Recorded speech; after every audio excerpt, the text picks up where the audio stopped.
जिसके चित्त में राग नहीं, और इसलिए जिसके चित्त में द्वेष नहीं, जो पाप पुण्य से मुक्त है, उस जागृत पुरुष को भय नहीं। भय क्यों पैदा होता है? भय दो कारण से पैदा होता है। जो तुम चाहते हो कहीं ऐसा ना हो कि ना मिले, तो भय पैदा होता है, या जो तुम्हारे पास है कहीं ऐसा ना हो कि खो जाए, तो भय पैदा होता है। लेकिन जागृत पुरुष को पता चलता है कि तुम्हारे पास केवल तुम ही हो और कुछ भी नहीं, और जो तुम हो उसको खोने का कोई उपाय नहीं। उसे न चोर ले जा सकते हैं, न डाकू छीन सकते हैं। नैनम छिदंती शस्त्राणी, उसे शस्त्र छेद नहीं पाते। नैनम दहती पावका, उसे आग जलाती नहीं। जागृत को पता चलता है कि जो मैं हूं वो तो शाश्वत सनातन है, उसकी कोई मृत्यु नहीं। सोया कपता है, डरता है कि कहीं कोई मुझसे कुछ छीन ना ले। 2 दिन पहले एक युवती ने मुझे आके कहा कि मैं सदा डरती रहती हूं कि जो मेरे पास है कहीं छिन ना जाए। मैंने उससे पूछा कि तू पहले मुझे ये बता, क्या तेरे पास है? उसने कहा, जब आप पूछते हो तो बड़ी मुश्किल होती है, तो कुछ भी नहीं। फिर डर किस बात का है? क्या है तुम्हारे पास जो खो जाएगा? धन, और जो तुम सोचते हो तुम्हारे पास है और खो सकता है, क्या तुम उसे बचा सकोगे? तुम कल पड़े रह जाओगे, सांस नहीं आएगी जाएगी, मक्खियां उड़ेंगे तुम्हारे चेहरे पर, तुम उड़ा भी ना सकोगे। धन यहीं का यहीं पड़ा रह जाएगा। धन तुम्हारा है, तुम नहीं थे तब भी यहां था, तुम नहीं होगे तब भी यहां होगा। और ध्यान रखना, धन रोएगा नहीं कि तुम खो गए, मालिक खो गया और धन रोए। धन को पता ही नहीं कि तुम भी मालिक थे, तुमने ही मान रखा था। तुम्हारी मान्यता ऐसी ही है जैसे मैंने सुना कि एक हाथी एक छोटे से नदी के पुल पर से गुजरता था और एक मक्खी उस हाथी के सिर पर बैठी थी। जब पुल कपने लगा, उस मक्खी ने कहा, देखो हमारे वजन से पुल कपा जा रहा है, हमारे वजन से। उसने हाथी से कहा, बेटे हमारे वजन से पुल कप रहा है। हाथी ने कहा कि मुझे अब तक पता ही ना था कि तू भी ऊपर बैठी।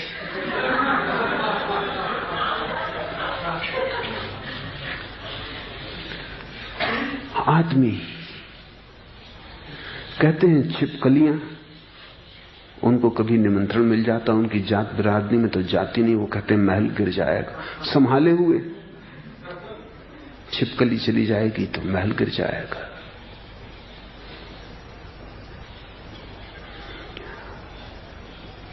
तुम्हारी भ्रांति है कि तुम्हारे पास कुछ है, तुम्हारी मालकियत झूठी है।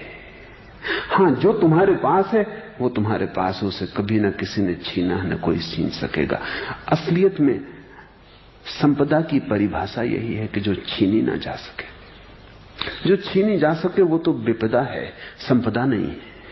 वो संपत्ति नहीं है, विपत्ति है। तो 2 डर हैं आदमी जिनसे कपता रहता है, कहीं मेरा छिन न जाए। स्वभावतः तुमने जो तुम्हारा नहीं उसको मान लिया मेरा, इसलिए भय है, वो छिनेगा ही। सिकंदर भी न रोक पाएगा, नेपोलियन भी न रोक पाएगा, कोई भी न रोक पाएगा, वो छिनेगा ही। वो तुम्हारा कभी था ही नहीं, तुमने नाहक ही अपना दावा कर दिया था। तुम्हारा दावा झूठा था, इसलिए तुम भयभीत हो रहे हो। और जो तुम्हारा है वो कभी छिनेगा नहीं, लेकिन उसकी तरफ तुम्हारी नजर नहीं। जो अपना नहीं है उसको मान के बैठे हो, और जो अपना है उसे त्याग कर बैठे हो। संसार का यही अर्थ है, संपदा का त्याग और विपदा का भोग। संसार का यही अर्थ है, जो अपना नहीं है उसकी घोषणा की मेरा है, और जो अपना है उसका विस्मरण। जिसको स्वयं का स्मरण आ गया वो निर्भय हो जाता है। निर्भय नहीं, अभय हो जाता है। वो भय से मुक्त हो जाता है। जो तुम्हारा नहीं है उसने ही तो तुम्हें भिखारी बना दिया है। मांग रहे हो, हाथ फैलाए हो, और कितनी ही भिक्षा मिलती जाए मन भरता नहीं। मन भरना जानता ही नहीं। बुद्ध कहते हैं मन की आकांक्षा दुष्पूर है, वासना दुष्पूर है, वो कभी भरती नहीं। एक सम्राट के द्वार पर एक भिखारी खड़ा था और सम्राट ने कहा कि क्या चाहता है? उस भिखारी ने कहा कुछ ज्यादा नहीं चाहता, ये मेरा भिक्षा पात्र भर दिया जाए। छोटा सा पात्र था। सम्राट ने मजाक में ही कह दिया कि अब जब ये भिखारी सामने ही खड़ा है और पात्र भरवाना है, छोटा सा पात्र है, तो क्या अन्न के दानों से भरना, स्वर्ण असरफियों से भर दिया जाए। मुश्किल में पड़ गया। स्वर्ण असरफियां भरी गई। सम्राट बेहरान हुआ। वे स्वर्ण असरफियां खो गई। पात्र खाली का खाली रहा। लेकिन जिद पकड़ गई सम्राट को भी कि भिखारी ये क्या मुझे हराने आया है? वो बड़ा सम्राट था, उसके खजाने बड़े भरपूर थे। उसने कहा कि चाहे सारा साम्राज्य लुट जाए लेकिन इस भिखारी से थोड़ी हारूंगा। उसने डलवाई असरफियां, लेकिन धीरे धीरे उसके हाथ पैर कपने लगे क्योंकि डालते गए और वो खोती गई। आखिर वो घबरा गया। वजीरों ने कहा कि ये तो सब लुट जाएगा, और ये पात्र कोई साधारण पात्र नहीं मालूम होता, ये तो कोई जादू का मामला है, ये आदमी तो कोई शैतान है। उस भिखारी ने कहा मैं सिर्फ आदमी हूं, शैतान नहीं। और ये पात्र आदमी के हृदय से बनाया है। हृदय कब भरता है? ये भी नहीं भरता। इसमें कुछ शैतानियत नहीं है, सिर्फ मनुष्यता है। कहते हैं सम्राट उतरा सिंहासन से, उस भिखारी के पैर छुए और उसने कहा कि मुझे एक बात समझ में आ गई, न तेरा पात्र भरता है न मेरा भरा है। तेरे पात्र में भी ये सब स्वर्ण असरफियां खो गई और मेरे पात्र में भी खो गई थी, लेकिन तूने मुझे जगा दिया। बस अब इसको भरने की कोई जरूरत न रही। अब इस पात्र को ही फेंक देना है। जो भरता ही नहीं उस पात्र को क्या ढूंढना। लेकिन आदमी मांगे चला जाता है जो उसका नहीं, और चाहे कितनी ही बेइज्जती से मिले, बेशर्मी से मिले, मांगा चला जाता है। भिखारी बड़े बेशर्म होते। तुम उनसे कहते चले जाते हो हटो, आगे जाओ, वो जिद बांध के खड़े रहते हैं। बड़े हठ धर्मी होते, हठ योगी। भिकमंगा मन ही बड़ा जिद्दी है, बड़ी बेशर्मी से मांगे चला जाता है। पिला दे ओक से साकी जो मुझसे नफरत है, प्याला गर नहीं देता शराब तो दे। ओक से ही पी लेंगे, प्याला गर नहीं देता न दे, शराब तो दे। मांगे चले जाते हैं, कोई लज्जा भी नहीं। पात्र कभी भरता नहीं। कितने जन्मों से तुमने मांगा है, कब जागोगे? कितनी बेइज्जती से मांगा है, कितने धक्के मुक्के खाए हैं, कितनी बार निकाले गए हो महफिल से, फिर भी खड़े हो। पिला दे ओक से साकी जो मुझसे नफरत है, प्याला गर नहीं देता न दे शराब तो दे।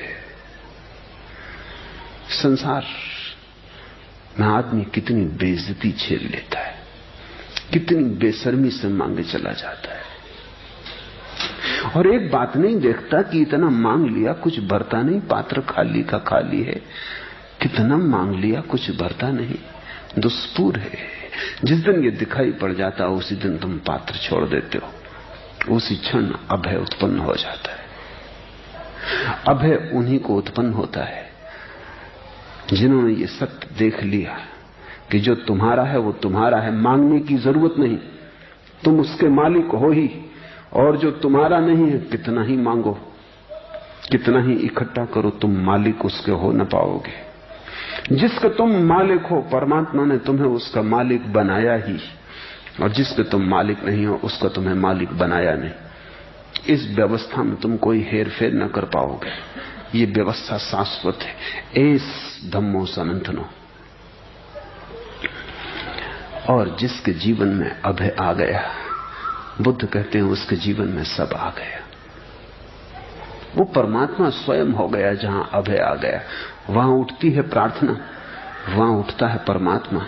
लेकिन उसकी बुद्ध बात नहीं करते। वो बात करने की नहीं, वो चुपचाप समझ लेने की, वो आंख से आंख में डाल देने की, वो इशारे इशारे में समझ लेने की है। जोर से कहने में मजा बिगड़ जाता है। वो बात चुप्पी में कहने की। इसलिए बुद्ध उसकी बात नहीं करते। वो मूल बात कह देते हैं, आधार रख देते हैं, फिर वो कहते हैं बीज डाल दिया, फिर तो वो अपने से ही अंकुर बन जाता है। इस शरीर को घड़े के समान अनित्य जान, इस चित्त को नगर के समान दृढ़ ठहरा, प्रज्ञारूपी हथियार से मार्ग से युद्ध कर, जीत के लाभ की रक्षा कर और उसमें आसक्त ना हो। इस शरीर को घड़े के समान अनित्य जान। शरीर घड़ा ही है, तुम भीतर भरे हो घड़े के, तुम घड़े नहीं हो। जैसे घड़े में जल भरा है, या और भी ठीक होगा जैसे खाली घड़ा रखा है और घड़े में आकाश भरा है। घड़े को तोड़ दो, आकाश नहीं टूटता, घड़ा टूट जाता है, आकाश जहां था वहीं होता है। घड़ा टूट जाता है, सीमा मिट जाती है, जो सीमा में बंधा था वो असीम के साथ एक हो जाता है। घटाकाश आकाश के साथ एक हो जाता है। शरीर घड़ा है, मिट्टी का है, मिट्टी से बना है, मिट्टी में ही गिर जाएगा। और जिसने ये समझ लिया कि मैं शरीर हूं, वही भ्रांति में पड़ गया। सारी भ्रांति की शुरुआत इस बात से होती है कि मैं शरीर हूं। तुमने अपने वस्त्रों को अपना होना समझ लिया, तुमने अपने घर को अपना होना समझ लिया। ठहरे हो थोड़ी देर को, पड़ाव है, मंजिल नहीं। सुबह हुई और यात्री दल चल पड़ेगा।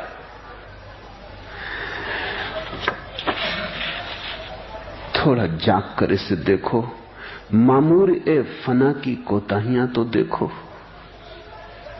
एक मौत का भी दिन है 2 दिन की जिंदगी में। बड़ी कंजूसी है, बड़ी संकीर्णता है। मामूर ए फना की कोताहियां तो देखो। एक मौत का भी दिन है 2 दिन की जिंदगी में। कुल 2 दिन की जिंदगी है, उसमें भी एक मौत का दिन निकल जाता है।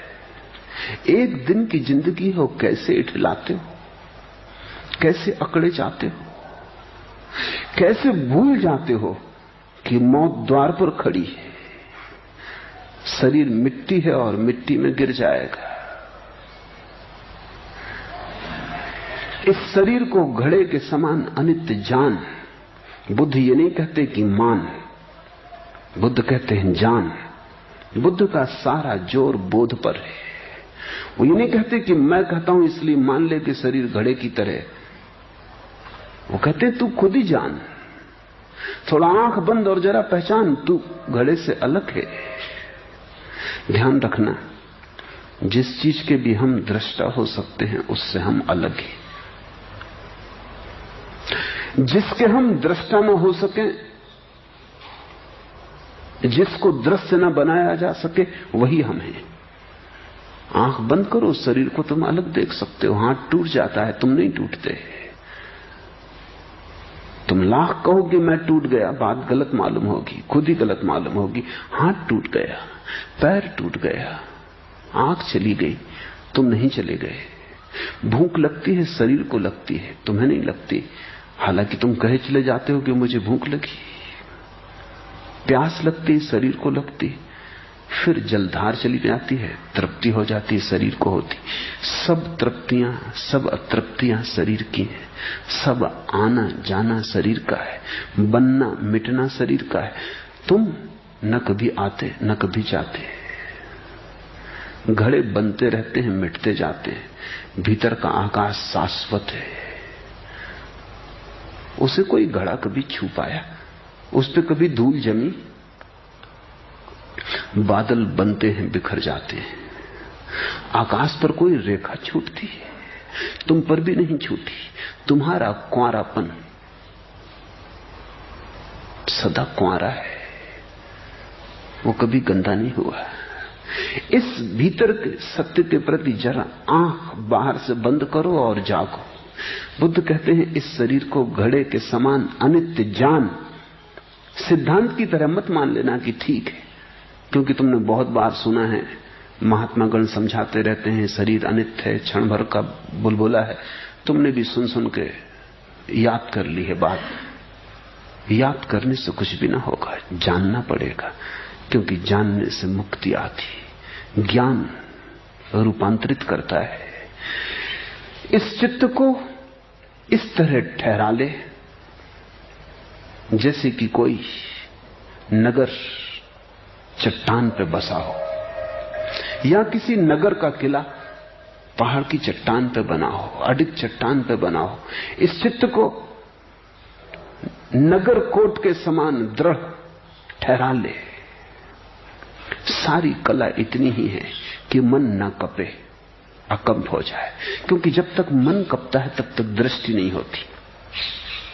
जब तक मन कपता है तब तक तुम देखोगे कैसे? जिससे देखते थे वही कप रहा है। ऐसा समझो कि तुम एक चश्मा लगाए हुए हो और चश्मा कप रहा है। चश्मा कप रहा है जैसे कि हवा में पंखा कप रहा हो, कोई पत्ता कप रहा हो तूफान में। ऐसा तुम्हारा चश्मा कप रहा है। तुम कैसे देख पाओगे? दृष्टि असंभव हो जाएगी। चश्मा ठहरा हुआ होना चाहिए। मन कपता हो तो तुम सत्य को न जान पाओगे। मन के कपने के कारण सत्य तुम्हें संसार जैसा दिखाई पड़ा है। जो एक है वो अनेक जैसा दिखाई पड़ रहा है, क्योंकि मन कप रहा है। जैसे कि रात चांद है, पूरा चांद है आकाश में, और झील नीचे कप रही है लहरों से, तो 1000 टुकड़े हो जाते हैं चांद के, प्रतिबिंब नहीं बनता। पूरे झील पे चांदी फैल जाती है, लेकिन चांद का प्रतिबिंब नहीं बनता। 1000 टुकड़े हो जाते। फिर झील ठहर गई, लहर नहीं कपती, सब मौन हो गया, सन्नाटा हो गया। झील दर्पण बन गई, अब चांद एक बनने लगा। अनेक दिखाई पड़ रहा है, अनेक है नहीं। अनेक दिखाई पड़ रहा है कपते हुए मन के कारण। मैंने सुना एक रात मुल्ला नसरुद्दीन घर आया, शराब ज्यादा पी गया है, हाथ में चाबी लेके ताले में डालता है, नहीं जाती, हाथ कप रहा है। पुलिस का आदमी द्वार पर खड़ा है, वो बड़ी देर तक देखता रहा। फिर उसने कहा कि नसरुद्दीन, मैं कुछ सहायता करूं? लाओ चाबी मुझे दो, मैं खोल दूं। नसरुद्दीन ने कहा चाबी की तुम फिक्र न करो, जरा इस कपते मकान को तुम पकड़ लो, चाबी तो मैं खुद ही डाल दूंगा। जब आदमी के भीतर शराब में सब कप रहा हो तो उसे ऐसा नहीं लगता कि मैं कप रहा हूं, उसे लगता है मकान कप रहा है। तुमने कभी शराब पी, भंग पी के कभी चले रास्ते पर? जरूर चल कर देखना चाहिए, एक दफा अनुभव करने जैसा है। उससे तुम्हें पूरे जीवन का अनुभव का पता चल जाएगा कि ऐसा ही संसार है, इसमें तुम नशे में चल रहे हो। तुम कप रहे हो, कुछ भी नहीं कप रहा है। तुम खंड खंड हो गए हो, बाहर तो जो है वो अखंड है। तुम अनेक टुकड़ों में बट गए हो, बाहर तो एक दर्पण टूट गया है।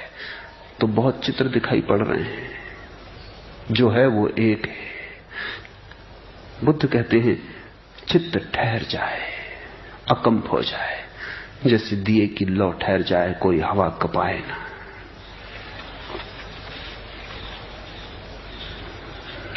प्रज्ञा रूपी हथियार से मार से युद्ध कर, जीत के लाभ की रक्षा कर, पर उसमें आसक्त न हो। ये बड़ी कठिन बात है, कठिनतम साधक के लिए, क्योंकि इसमें विरोधाभास है।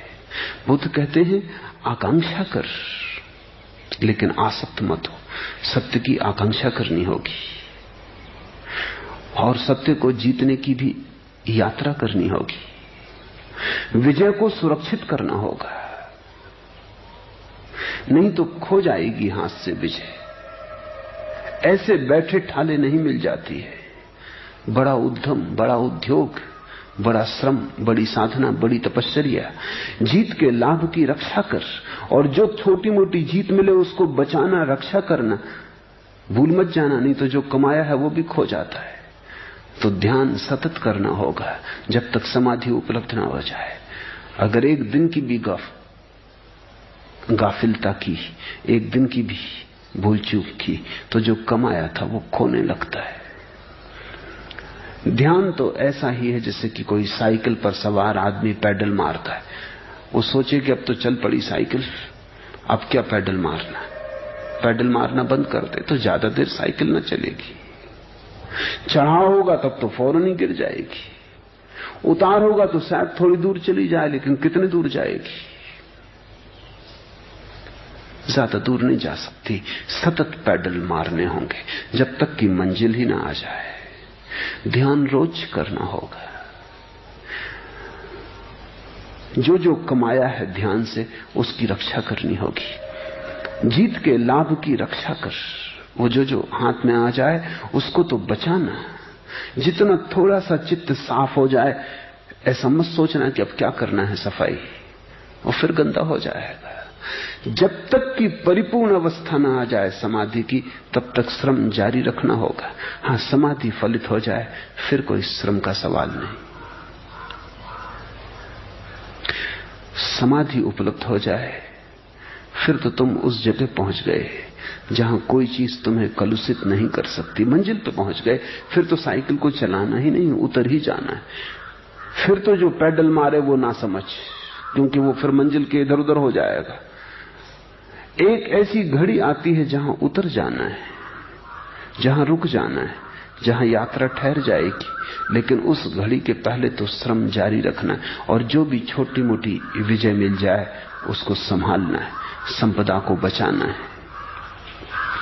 प्रज्ञा रूपी हथियार से, मार से युद्ध कर, वही एक हथियार है आदमी के पास, होश का, प्रज्ञा का। उसी के साथ वासना से लड़ा जा सकता है, और कोई हथियार काम ना आएगा। जबरदस्ती से लड़ोगे हारोगे, दबाओगे टूटोगे, वासना को किसी तरह छिपाओगे छिपेगी नहीं, आज नहीं कल फूट पड़ेगी, विस्फोट होगा, पागल हो जाओगे, विक्षिप्त हो जाओगे, विमुक्त नहीं। एक ही उपाय है जिससे भी लड़ना हो, होश से लड़ना। होश को ही एकमात्र अस्त्र बना लेना। अगर क्रोध है तो क्रोध को दबाना मत, क्रोध को देखना, क्रोध के प्रति जागना। अगर काम है तो काम पर ध्यान करना, होश से भर के देखना क्या है काम की वृत्ति। और तुम चकित होगे, इन सारी वृत्तियों का अस्तित्व निद्रा में, प्रमाद में। जैसे दिया जलने पर अंधेरा खो जाता है, ऐसे ही होश के आने पर ये वृत्तियां खो जाती। मार, शैतान, काम, कुछ भी नाम दो, तुम्हारी मूर्छा का ही नाम है। अहो, यह तुच्छ शरीर शीघ्र ही चेतना रहित होकर व्यर्थ काठ की भांति पृथ्वी पर पड़ा रहेगा। बुद्ध कहते हैं जब तुम जाग के देखोगे परम आनंद का अनुभव होगा, भीतर एक उद्घोष होगा, अहो यह तुच्छ शरीर शीघ्र ही चेतना रहित होकर व्यर्थ काठ की भांति पृथ्वी पर पड़ा रहेगा। यह शरीर तुम नहीं। और जिस दिन तुम अपने शरीर को व्यर्थ काठ की भांति पड़ा हुआ देख लोगे, उसी दिन तुम शरीर के पार हो गए, अतिक्रमण हुआ।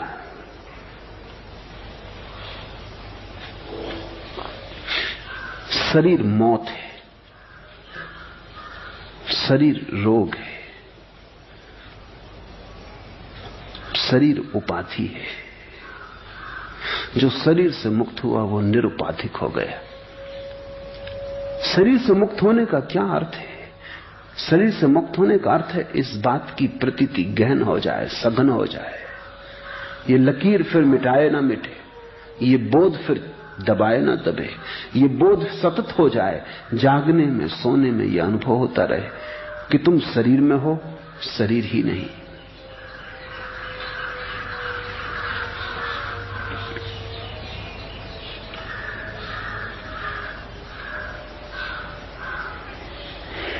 जितनी हानि द्वेषी द्वेषी की या बैरी वैरी की करता है, उससे अधिक बुराई गलत मार्ग पर लगा हुआ चित्त करता है। दुश्मन से मत डरो, बुद्ध कहते हैं, वो तुम्हारा क्या बिगाड़ेगा। डरो अपने चित्त से। शत्रु की इतनी हानि नहीं करता, नहीं कर सकता जितना तुम्हारा चित्त गलत दिशा में जाता हुआ तुम्हारी हानि करता है। बुद्ध ने कहा है, तुम्हारा ठीक दिशा में जाता चित्त ही मित्र है और तुम्हारा गलत दिशा में जाता चित्त ही शत्रु है। तुम अपने ही चित्त से सावधान हो जाओ। तुम अपने ही चित्त का सदुपयोग कर लो, सम्यक उपयोग कर लो, फिर तुम्हारी कोई हानि नहीं करता। अगर कोई दूसरा भी तुम्हारी हानि कर पाता है तो सिर्फ इसीलिए कि तुम्हारा चित्त गलत दिशा में जा रहा था, नहीं तो कोई तुम्हारी हानि नहीं कर सकता। ठीक दिशा में जाते चित्त की हानि असंभव है। इसलिए असली सवाल उसी भीतर के दृढ़ दुर्ग को उपलब्ध कर लेना है। जितनी हानि द्वेषी द्वेषी की या वैरी वैरी की करता है, उससे अधिक बुराई गलत मार्ग पर लगा हुआ चित्त करता है। क्या है गलत मार्ग? स्वयं को न देखकर से सब दिशाओं में भटकते रहना, भीतर न खोजकर और सब जगह खोजना, अपने में न झांक कर सब जगह झांकना, अपने घर न आना और हर घर के सामने भीख मांगना गलत मार्ग है। और ऐसे तुम चलते ही रहे हो। चलता हूं थोड़ी दूर हर एक राह रो के साथ, पहचानता नहीं हूं अभी राहबर को मैं। ये चित्त तुम्हारा हर एक के साथ हो जाता है। कोई भी यात्री मिल जाता है, उसी के साथ हो जाता है। कोई स्त्री मिल गई, कोई पुरुष मिल गया, कोई पद मिल गया, कोई धन मिल गया, कोई यश मिल गया, चल पड़ा।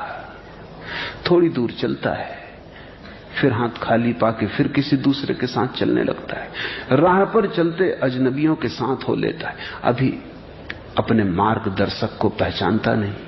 चलता हूं थोड़ी दूर हर एक राह रो के साथ, जो मिल गया उसी के साथ हो लेता है, अपना कोई होश नहीं।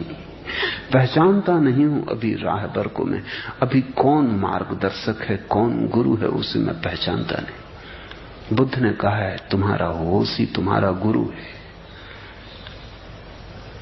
कभी आंख लुभा लेती रूप की तरफ चल पड़ता है, कभी कान लुभा लेता है संगीत की तरफ चल पड़ता है, कभी जीभ लुभा लेती स्वाद की तरफ चल पड़ता है। चलता हूं थोड़ी दूर हर एक राह रो के साथ, पर हाथ कभी भरते नहीं, प्राण कभी तृप्त होते नहीं। सोच के कि ये ठीक नहीं, फिर किसी और के साथ चल पड़ते हैं। मगर एक बात याद नहीं आती, पहचानता नहीं हूं अभी राहबर को मैं। कौन है जिसके पीछे चलूं? होश, जागृति, ध्यान, उसके पीछे चलो तो ही पहुंच पाओगे। क्योंकि उसके जिसने साथ पकड़ लिया वो अपने घर लौट आता है, वो अपने स्रोत पर आ जाता है। गंगा गंगोत्री वापस आ जाती। जितनी भलाई माता पिता या दूसरे बंधु बांधव नहीं कर सकते, उससे अधिक भलाई सही मार्ग पर लगा हुआ चित्त करता है। और कोई मित्र नहीं, और कोई सगा साथी नहीं, और कोई संगी संग करने योग्य नहीं। एक ही साथ खोज लेने योग्य, अपने बोध का साथ। फिर तुम वीराने में भी रहो, रेगिस्तान में भी रहो, तो भी अकेले नहीं हो। और अभी तुम भरी दुनिया में हो और बिल्कुल अकेले हो। चारों तरफ भीड़ भाड़ है, बड़ा शोरगुल है, पर तुम बिल्कुल अकेले हो। कौन है तुम्हारा साथ? मौत आएगी, कौन तुम्हारे साथ जा सकेगा? लोग मरघट तक पहुंचाएंगे, उससे आगे फिर कोई तुम्हारे साथ जाने को नहीं। फिर तुम्हें कहना ही पड़ेगा, मन से कहो बेमन से कहो, शुक्रिया एक कब्र तक पहुंचाने वाले शुक्रिया, अब अकेले ही चले जाएंगे हम इस मंजिल से, हम अब अकेले ही चले जाएंगे इस मंजिल से हम। फिर चाहे मन से कहो चाहे बेमन से कहो, कहो चाहे ना कहो, मौत के बाद अकेले हो जाओगे। थोड़ा सोचो, जो मौत में काम न पड़े वो जीवन में साथ थे, जो मौत में भी साथ ना हो सका वो जीवन में साथ कैसे हो सकता है?